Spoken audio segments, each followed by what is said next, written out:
Selamat datang kembali di diskusi mendalam kita. Kali ini kita akan coba mengurai sesuatu yang dekat sekali sama kita ya. Apa tuh? Bagaimana logika berpikir kita itu seringkali terpeleset gara-garanya bahasa yang kita pakai sehari-hari. Iya iya. Betul sekali. Pernah nggak sih Anda merasa udah ngikutin argumen kayaknya oke nih. Tapi kok ujungnya aneh ya? Atau dapat instruksi kerja tapi malah bingung ini maksudnya apa gitu kan. Nah, ini bukan cuma Anda loh. Ini masalah klasik, istilahnya, dalam penalaran manusia. Sering banget terjadi. Dan yang menarik nih, menurut sumber kita kali ini, kutipan dari buku Logic Made Easy, Deborah J. Bennett, kesalahan berpikir ini ternyata ada polanya. Oh, berpola ya. Jadi bukan acak gitu. Iya, jadi kita semua mau sepintar apapun kadang bisa terjebak di pola yang sama. Berulang lagi, berulang lagi. Oke oke. Jadi misi kita sekarang apa nih? Biar pendengar juga jelas. Oke, jadi misi kita di diskusi ini adalah membekali Anda dengan semacam kacamata barulah. Kita mau bedah bareng, kenapa sih kesalahan logika ini terjadi? Terus jebakan bahasa apa aja yang paling umum? Tentu berdasarkan wawasan dari Bennett ini. Tujuannya. Supaya Anda lebih waspada gitu ya. Lebih tajam ngenalin penalaran yang keliru, baik dari orang lain maupun ya jangan-jangan dari diri kita sendiri juga kan? Nah itu dia. Oke, mari kita mulai dari fakta yang mungkin agak melegakan nih. Salah nalar itu wajar. Haha, iya. Bennett juga bilang gitu. Ini bukan soal bodoh atau pinter kok. Betul, ada contoh menarik dari eksperimen Watson and Johnson Laird soal nebak kombinasi warna sama bentuk. Oh, yang simbol-simbol itu ya? Biru, kuning, lingkaran, wajik. Lompat ke kesimpulan. Contoh lain yang mungkin lebih kena nih dari soal-soal tes standar. Kayak GRE, LSAT, atau tes guru gitu. Bagian logika analitisnya sering jadi momok kan? Banget. Ada kasus soal ujian guru di AS tahun 1992. Premisnya gini, A. Semua mahasiswa pendidikan itu ambil kuliah praktek. B. Beberapa mahasiswa pendidikan punya jurusan ganda. Oke, premisnya cukup jelas. Terus pertanyaannya, Ditanya, kesimpulan mana yang pasti benar secara logis dari dua premis itu? Banyak banget yang milih C. Beberapa mahasiswa jurusan ganda bukan mahasiswa pendidikan. kedengarannya masuk akal sih di dunia nyata ya. Mungkin memang ada mahasiswa jurusan ganda yang bukan anak pendidikan. Nah, itu dia masalahnya. Mungkin secara fakta benar, tapi kesimpulan C itu tidak ngikutin premis A dan B secara logis. Jawaban yang logis cuma satu, yaitu B, beberapa mahasiswa jurusan ganda ambil kuliah praktek. Dan tahu nggak, cuma 11% yang jawab benar. Wow, cuma 11%? Kenapa bisa gitu ya? Kok bisa terkecoh? Ya itu tadi, kita terkecoh sama apa yang kita anggap fakta di luar sana. Bukan fokus pada apa yang bisa disimpulkan dari informasi yang dikasih aja. Ini jebakan pertama, jagal misahin antara kebenaran faktual sama validitas logis. Dan sumber masalahnya seringkali ya itu tadi. Bahasa. Nah, ini intinya nih. Bahasa itu kan, penuh makna ganda, asumsi tersembunyi, ya kan? Ambiguitas ini yang sering bikin logika kita melenceng. Betul. Bennett kasih contoh bagus soal instruksi pajak. Katanya, semua yang tinggal di New Jersey harus isi formulir X. Oke, terus pertanyaannya? Kalau Anda tidak tinggal di New Jersey, apakah Anda harus isi formulir itu? Ya enggak lah. Kan instruksinya buat yang di New Jersey aja. Nah, secara logika, jawaban yang benar itu tidak cukup informasi atau tidak tahu. Instruksi itu cuma ngatur kewajiban penduduk NJ, nggak bilang apa-apa soal non-penduduk. Oh iya ya, beda kalau kalimatnya hanya yang tinggal di New Jersey gitu ya. Persis. Satu kata doang, hanya, itu bisa mengubah segalanya. Makanya bahasa itu tricky banget. Ada lagi contoh rambu lalu lintas yang dialami suami penulis. Dia lihat rambu, macet sampai exit 26. Oke, terus? Dia otomatis berasumsi, oh berarti setelah exit 26 lancar dong, gitu. Wajar sih asumsi kayak gitu. Tapi anehnya, di hari lain ada rambu lancar sampai exit 26. Nah, dia nggak berasumsi kalau setelah exit 26 itu pasti macet. Loh, kok gitu? Kenapa interpretasinya beda? Nah, itu dia. Karena kita tanpa sadar menyelipkan asumsi pribadi kita. Kita mendengar lebih dari apa yang sebenarnya dikatakan rambu itu. Kita nambahin info sendiri. Iya. Kita melengkapi informasinya sendiri ya. Kata semua juga gitu kan? Studi nunjukin pemahamannya bisa beda-beda. Anak kecil aja sering bingung bedain semua kotak itu putih sama semua yang putih itu kotak. Padahal beda banget artinya. Iya, itu soal inklusi kelas yang fundamental. Satu lagi nih, kesalahan klasik yang sering banget. Nganggap semua A adalah B, otomatis berarti semua B adalah A. Oh, konversi yang salah itu ya? Betul, kita semua tahu semua kucing adalah mamalia. Tapi kan jelas salah kalau dibalik jadi semua mamalia adalah kucing. Kelihatannya sepele ya, tapi dalam argumen yang lebih rumit, kesalahan konversi ini sering muncul terselubung loh. Bener juga. Akar masalah penalaran kayak gini sebenarnya udah dipikirin dari zaman Bahelo ya. Di Yunani kuno, Plato itu udah berantem sama kaum sofis yang jago main kata, jago retorika, tapi logikanya ngaco. Terus datanglah Aristoteles. Dia yang mencoba merapikan semuanya kan. Makanya disebut bapak logika formal. Dia mulai memetakan struktur argumen, mana premis, mana kesimpulan, gimana hubungan antar proposisi. Betul. Terus kaum stoik, mereka lebih fokus ke logika proposisional, hubungan antar kalimat pakai jika maka, dan atau. Dulu, logika itu dianggap ilmu penting banget loh, bagian dari 7 seni liberal. Jadi usaha biar bisa mikir lurus tuh emang udah lama banget. Ada prinsip dasar yang diletakkan Aristoteles dan kayaknya masih relevan banget sampai sekarang ya. Iya, paling dasar itu konsistensi. Kita nggak bisa meyakini A dan bukan A secara bersamaan dalam konteks yang sama.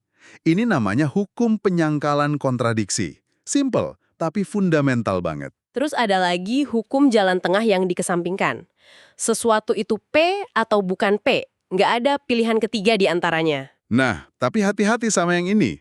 Sering disalahgunakan jadi dilema palsu, jadi hitam putih gitu. Contohnya kayak, kalau Anda tidak mendukung saya, berarti Anda melawan saya. Padahal kan bisa aja netral atau punya posisi lain yang nggak masuk dua kategori itu. Iya, sering banget dipakai di politik ya yang kayak gitu. Banget. Nah, ada satu teknik pembuktian yang kuat banget, namanya reductio ad absurdum. Bukti dengan kontradiksi. Gimana tuh caranya? Caranya gini, untuk buktiin P itu benar, kita anggap aja P salah. Jadi anggap bukan P yang benar. Terus kita tunjukin kalau asumsi bukan P benar ini, kalau ditelusuri bakal ngarah ke sesuatu yang mustahil, absurd, atau aneh. Kalau berhasil, berarti asumsi awal kita bahwa P salah itu pasti keliru. Jadi kesimpulannya, P harus benar. Wah, keren ya caranya. Agak muter, tapi logis. Matematikawan sering banget pakai ini. Euclid buktiin jumlah bilangan prima itu tak terbatas ya pakai cara ini. Dia mulai dengan asumsi jumlahnya terbatas, terus dia tunjukin kalau asumsi itu nggak mungkin. Elegan banget caranya. Penting juga nih katanya bedain dua jenis sanggahan. Kontradiktori sama kontrari. Bedanya apa tuh? Oke. Kontradiktori itu mutlak berlawanan. Nggak mungkin dua-duanya benar, dan nggak mungkin dua-duanya salah. Salah satu pasti benar, yang lain pasti salah. Contoh, setiap politisi jujur versus tidak setiap politisi jujur. Atau sama artinya, beberapa politisi tidak jujur. Oke, jelas. Kalau contrary? Kalau kontrari, itu bisa sama-sama salah. Contoh, semua politisi jujur versus tidak ada politisi yang jujur. Nah, dua kalimat ini nggak bisa sama-sama benar, tapi bisa banget sama-sama salah. Kenyataannya kan mungkin ada yang jujur, ada yang enggak. Oke. Jadi kalau mau nyanggah argumen orang, kita harus pakai sanggahan yang tepat ya, kontradiktorinya, bukan sekedar kontrarinya. Betul. Biar sanggahannya kuat. Nah, Aristoteles juga bagi-bagi kalimat pernyataan, proposisi, jadi 4 tipe dasar. Di abad pertengahan dikasih label A, E, I, O. A, E, I, O. Apa aja tuh? Tipe A itu, semua S adalah P, universal afirmatif. Tipe E, tidak ada S yang P, universal negatif. Nah, tipe E ini bisa dibalik. Tidak ada S yang P, itu sama artinya dengan tidak ada P yang S. Oke, A sama E itu universal ya, ngomongin semua atau tidak ada. Terus I sama O? Tipe I itu beberapa S adalah P, partikular afirmatif. Nah, penting nih, beberapa dalam logika itu artinya minimal satu, bisa jadi semua. Tipe E ini juga bisa dibalik. Beberapa S adalah P, sama artinya dengan beberapa P adalah S. Minimal satu ya artinya beberapa itu. Oke, terakhir tipe O. Tipe O itu beberapa S tidak P, partikular negatif. Yang ini nggak bisa dibalik. Contohnya, beberapa hewan bukan mamalia, itu kan bener, kayak serangga. Tapi kalau dibalik, beberapa mamalia bukan hewan. Nah, ini salah. Oke, paham. Jadi A bisa dibalik dengan penyesuaian untuk E, I bisa dibalik tapi O nggak bisa. Memahami struktur dasar ini penting ya buat lihat bentuk argumen. Banget. Nah, untuk memvisualisasikan hubungan antar kelompok S dan P ini, John Venn bikin diagram yang terkenal itu, diagram Venn. Pakai lingkaran-lingkaran yang tumpang tindih. Ah, iya, yang sering dipakai di sekolah itu ya. Betul. Itu lebih fleksibel dari diagram Euler sebelumnya. Dengan diagram Venn, kita bisa lihat dengan jelas, berdasarkan premis yang ada, apakah suatu area, kombinasi kelompok itu pasti kosong atau pasti ada isinya. Ngebantu banget buat ngelihat logika secara visual. Kembali sedikit ke kata beberapa atau some, tadi dibilang artinya minimal satu, tapi ada jebakannya ya. Iya, ada jebakan umum. Orang sering salah kaprah nganggap kalau beberapa X bukan Y, itu pasti berarti beberapa X adalah Y. Padahal belum tentu. Bisa jadi ya memang nggak ada X yang Y sama sekali. Contoh, beberapa mobil bukan berwarna merah, nggak otomatis berarti beberapa mobil berwarna merah. Bisa jadi semua mobilnya warna biru kan? Ah, oke. Jadi beberapa tidak itu nggak menjamin adanya beberapa iya. Oke. Nah, sekarang kita masuk ke area yang juga sering bikin kesleo lidah dan pikiran. Negasi atau penyangkalan. Wah, ini kayaknya rumit nih. Memang, memproses kalimat negatif itu ternyata lebih berat buat otak kita dibanding kalimat positif. Butuh langkah kognitif ekstra gitu. Oh iya, kenapa gitu? Kadang negasi yang tersirat malah lebih gampang. Kayak pakai kata absen dibanding tidak hadir. Iya, kadang gitu. Kata absen, gagal, tolak, itu kan negasi implisit ya. Kadang lebih cepat diproses. Tapi nggak selalu juga sih. Contoh lain, bukan 4 itu lebih gampang diproses sebagai lawan dari 4 daripada kata angka ganjil, meskipun sama-sama negasi dari 4 dalam konteks tertentu.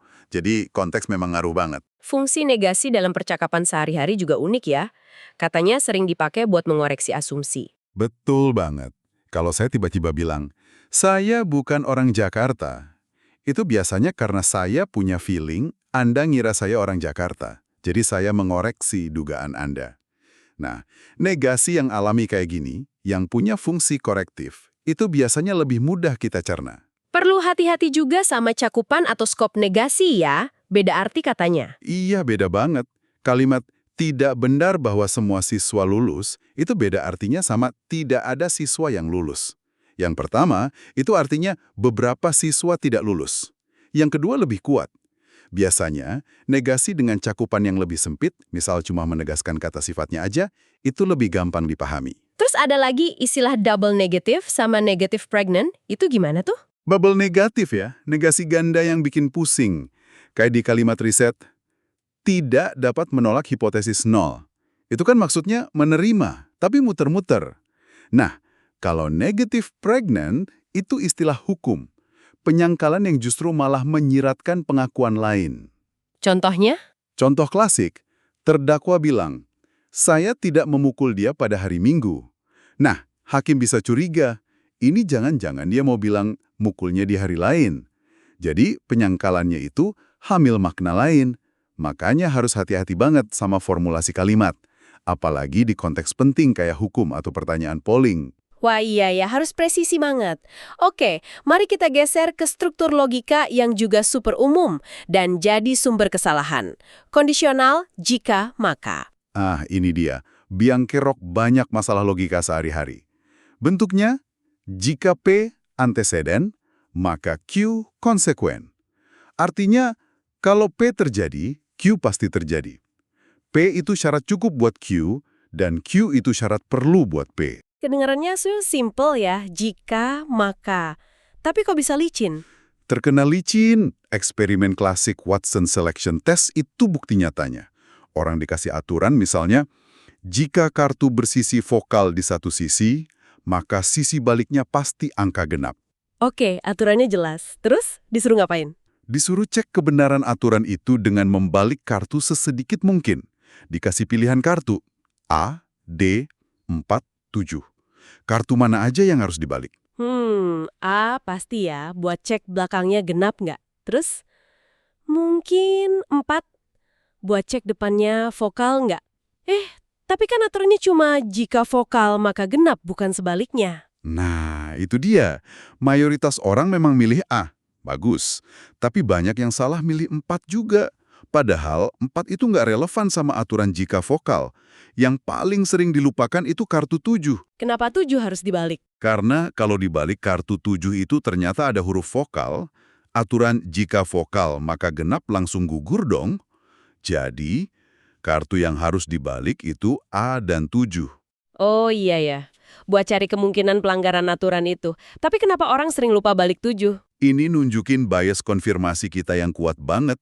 Kita cenderung nyari bukti yang mendukung aturan, balik A, tapi males nyari bukti yang bisa menyangga aturan, balik 7. Kita lebih suka verifikasi daripada falsifikasi. Tapi anehnya, kalau tugas yang sama dibungkus konteks familiar, performa orang jadi jauh lebih bagus ya. Betul. Misalnya aturan diganti jadi, jika seseorang minum bir, P, maka dia harus berusia di atas 21 tahun, Q. Terus dikasih pilihan kartu. Minum bir, minum soda, usia 25, usia 16. Nah, orang langsung tahu harus cek minum bir buat lihat usianya dan usia 16 buat lihat minumnya apa. Kenapa? Kenapa tuh? Bukan cuma karena konteksnya konkret, tapi karena kita punya database contoh pelanggaran aturan minum di kepala kita. Aturan yang masuk akal atau familiar itu lebih gampang dievaluasi. Pengalaman dan pengetahuan kita ngaruh banget ke logika praktis kita. Oke. Nah, ada 2 kesalahan logika kondisional yang katanya paling sering terjadi. Apa aja tuh? Yang pertama namanya affirming the consequent atau menegaskan konsekuen. Rumusnya, jika P, maka Q. Terus kita tahu Q terjadi. Nah, kita simpulkan, jadi P pasti terjadi. Ini salah. Contohnya? Contoh, jika hujan, P, maka jalanan basah, Q. Jalanan sekarang basah, Q. Jadi pasti tadi hujan, P. Padahal kan belum tentu. Bisa aja jalannya basah karena baru disiram pakai truk tangki air, kan? Iya ya. Nggak pasti hujan. Oke, itu yang pertama. Yang kedua?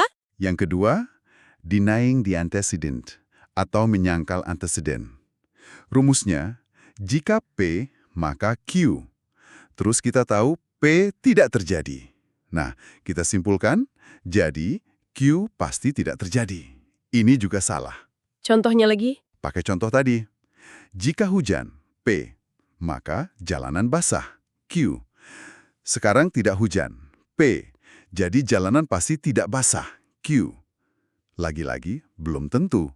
Mungkin aja nggak hujan, tapi jalanan tetap basah karena ada pipa bocor misalnya. Oke, jadi 2 kesalahan itu. Menyimpulkan P dari Q dan menyimpulkan bukan Q dari bukan P. Keduanya nggak valid. Betul. Tapi ada satu bentuk penalaran kondisional yang valid dan setara logis dengan jika P maka Q. Namanya kontrapositif.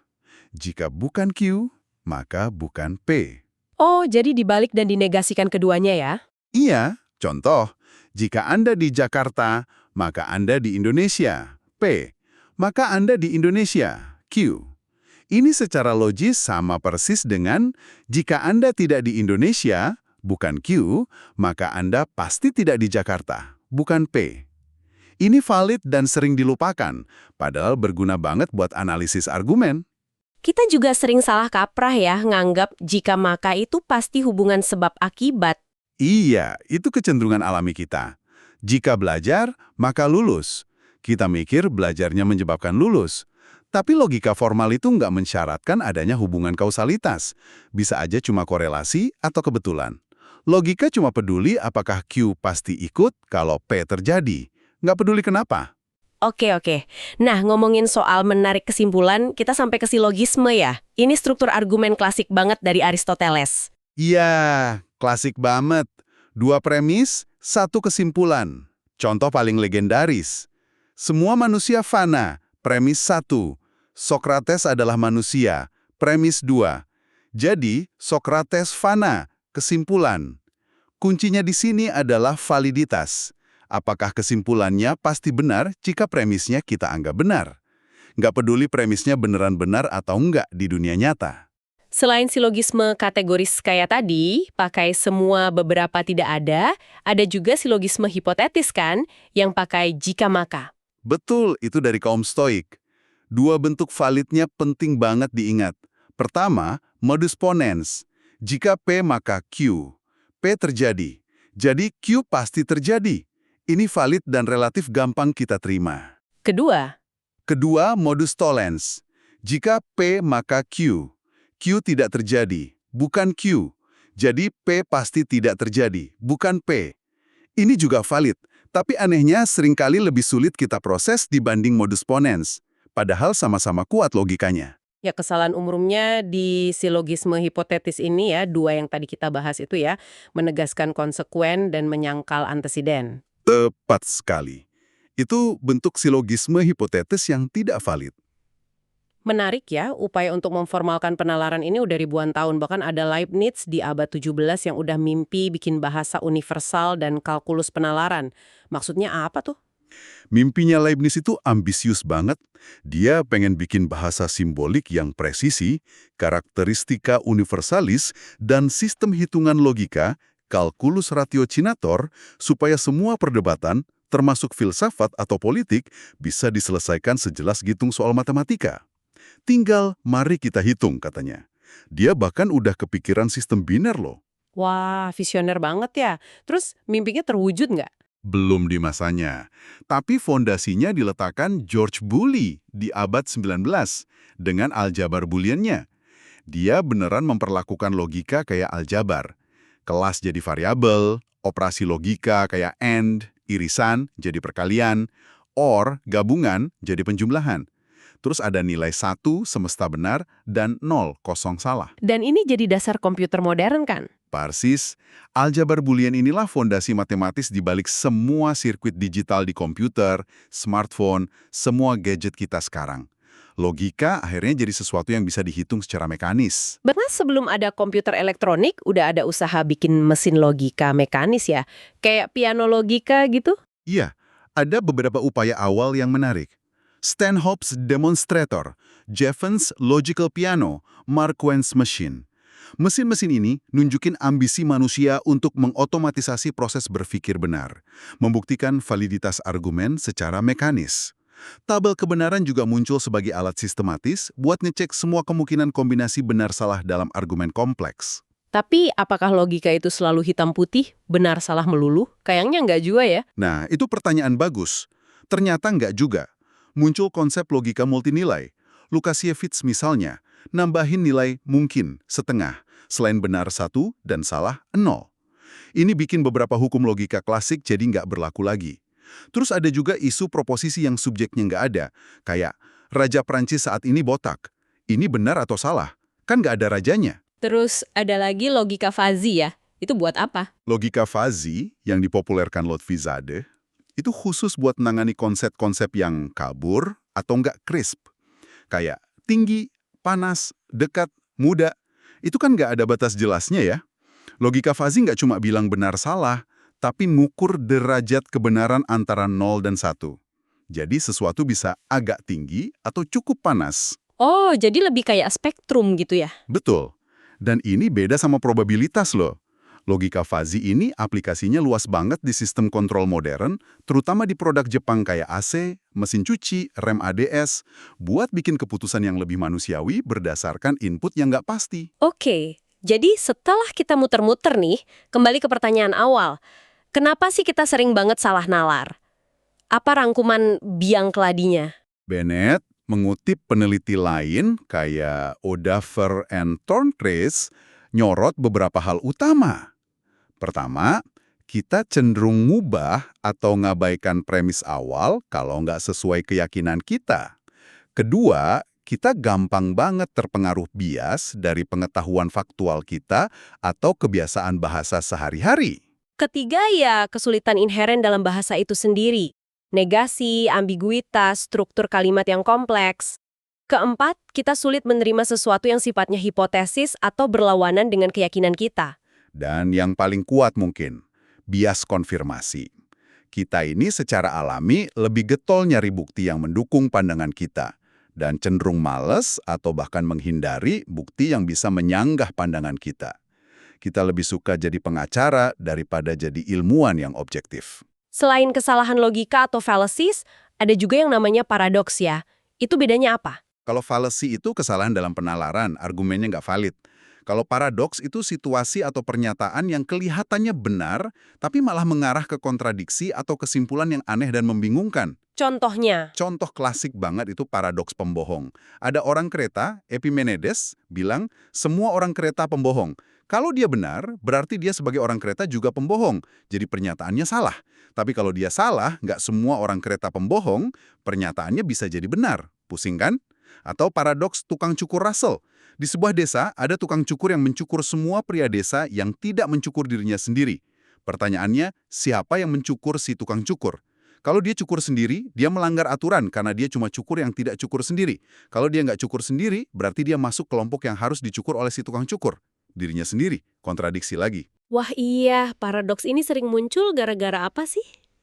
Seringnya gara-gara referensi diri, kalimat atau konsep merujuk ke dirinya sendiri, atau karena konsep yang batasannya emang nggak jelas, kayak tumpukan pasir, paradoksoritis, atau botak. Ini nunjukin kalau logika formal dan bahasa kita punya batas-batasnya. Tapi dalam percakapan sehari-hari, kita kan nggak selalu sekaku logika formal ya. Ada prinsip lain yang bekerja. Betul. Ada filsuf bahasa, Paul Grice, yang ngomongin prinsip kooperatif. Intinya, dalam percakapan normal, kita berasumsi lawan bicara kita itu berusaha jadi informatif, nggak kurang, nggak lebih, jujur, bilang yang dia yakini benar, relevan, nyambung sama topik, dan jelas, nggak ambigu, runtut. Makanya kita sering pakai anti-meme ya. Silogisme yang premisnya ada yang disembunyikan. Iya, karena kita anggap orang udah tahu sama tahu. Misalnya bilang, dia kan politisi, jadi wajar aja ngomongnya gitu. Premis yang disembunyikan mungkin, semua politisi suka ngomong manis atau semacamnya. Ini dianggap lebih efisien dan sopan daripada ngomong blak-blakan semua premisnya. Oke, jadi kalau dirangkum nih, hubungan logika sama bahasa itu rumit banget, penuh jebakan. Dan kesalahan berpikir kita itu seringnya berpola, dipengaruhi bias kognitif kita, dan juga kelicinan bahasa itu sendiri. Betul. Memahami pola-pola kesalahan ini, mulai dari zaman Aristoteles sampai logika fazi modern, itu bukan cuma latihan akademis loh. Ini jadi semacam alat bantu navigasi yang penting banget di zaman sekarang, yang penuh informasi dan juga disinformasi. Jadi poin kunci yang bisa Anda bawa pulang dari diskusi ini apa nih? Yang paling penting, menyadari potensi jebakan logika dan bahasa ini adalah langkah pertama. Jadi, pas Anda dengar argumen orang, baca berita, atau bahkan pas lagi mikir sendiri, coba deh aktifkan detektor logika Anda. Tanya ke diri sendiri, ada asumsi tersembunyi nggak ya? Kesimpulannya beneran ngikutin premisnya nggak? Jangan-jangan ada bias konfirmasi nih yang lagi main? Tapi ini bukan berarti kita harus jadi robot logika yang kaku kan? Oh tentu tidak. Bahasa, intuisi, emosi, itu semua punya tempatnya dalam kemanusiaan kita. Tapi, membekali diri dengan pemahaman dasar logika itu kayak nambahin satu alat lagi di kotak perkakas berpikir kita. Biar kita bisa mikir lebih jernih, komunikasi lebih efektif, dan yang penting, nggak gampang terkecoh sama argumen yang cuma kedengarannya aja meyakinkan. Oke, nah sebagai penutup, mungkin ada pertanyaan nih buat Anda renungkan sendiri. Mengingat betapa gampangnya penalaran kita ini dibajak oleh bahasa, emosi, atau kebiasaan kita sendiri, langkah konkret apa ya yang bisa Anda ambil mulai sekarang untuk lebih sadar menerapkan prinsip-prinsip logika ini dalam hidup? Dan mungkin juga direnungkan, apakah logika ini benar-benar alat yang universal, berlaku sama persis buat semua orang? Atau jangan-jangan cara kita memakai dan memahami logika itu sendiri sangat dibentuk oleh budaya, bahasa, dan pengalaman kita masing-masing? Pertanyaan yang menarik untuk dipikirkan lebih lanjut. Terima kasih sudah menyimak diskusi mendalam kita kali ini. Semoga ada manfaatnya dan memicu pemikiran baru ya tentang cara kerja pikiran kita semua.